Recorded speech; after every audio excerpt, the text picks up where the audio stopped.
हरी शरणम गाइस, कैसे हैं आप सब। आशा करती हूँ आप सब अच्छे होंगे। चलिए अपने गुरु महाराज जी की टीचिंग करते हैं। हमारी टीचिंग चल रही है उसे इंट्रूसिव थॉट्स के लिए।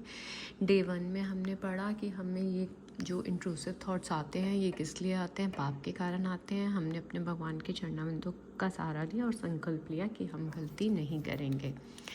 डे 2 पे आता है हमारा कि हमें गुरुजी ने बताया कि मन का स्वभाव कैसा है। मन का स्वभाव ही ऐसा है कि वो अच्छी और बुरी दोनों तरह की बातें लेके आएगा, ठीक है। लेकिन हमें गुरुजी ने आज्ञा दी कि आप शास्त्र सम्मत जो कहता है हमें वो करेंगे, ठीक है। और रिचुअल्स नहीं करेंगे। रिचुअल्स नहीं करना तो आपको नाम जप करना है, क्योंकि नाम जप से ही वो आपको शक्ति मिलेगी।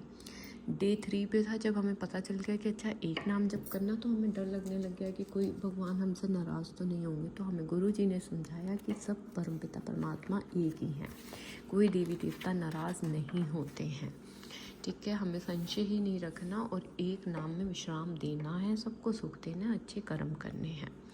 डे 4 था कि ओसीडी, डिप्रेशन या ओवर थिंकिंग से बाहर आने का सबसे सरल उपाय क्या है। तो हमें गुरुजी ने समझाया कि ये ओसीडी मन की शक्ति जो है ना वो कमज़ोर होती है, इसलिए हमें व्यर्थ के विचार शुरू हो जाते हैं।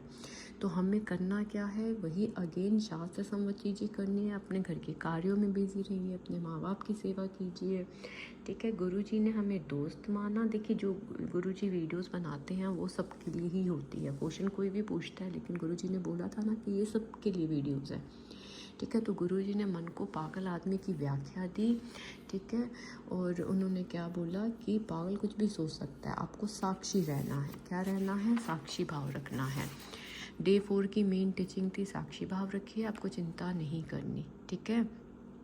अब हमें एक्सेप्टेंस करनी है कि हमें कोई ओसीडी नहीं है, ठीक है। आपको अपनी एक्सेप्टेंस करनी है। आपके अंदर ही आपको पता चल जाएगा, जब भी आपको कोई रिचुअल्स करने के लिए बोलेगा तो आपके अंदर की आवाज़ आएगी कि आपको करना चाहिए या नहीं करना चाहिए। उस आवाज़ को पकड़िए आप, ठीक है।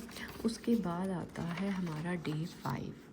डे 5 में क्या था कि जैसे हमने मान लो डिसाइड कर लिया रिचुअल अब नहीं करेंगे, 2-3 दिन तो हम ठीक चलते हैं, फिर दोबारा से हम वही रिचुअल्स करते हैं। तो हमें गुरुजी ने क्या बोला कि हमें दृढ़ तो रहना पड़ेगा। जो हमने पुराने रिचुअल छोड़ दिए तो हमें इंश्योर करना है कि वो दोबारा रिपीट ना हो और नए संस्कार, नए रिचुअल्स ना बने।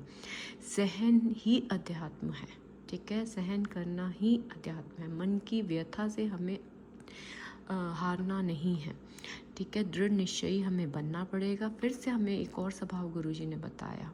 क्या सब पहला स्वभाव क्या था? मन का स्वभाव ये था, मन कोई भी विचार ला सकता है। दूसरा, मन पागल आदमी भी बताया गया। तीसरा, मन का स्वभाव ऐसा है कि मन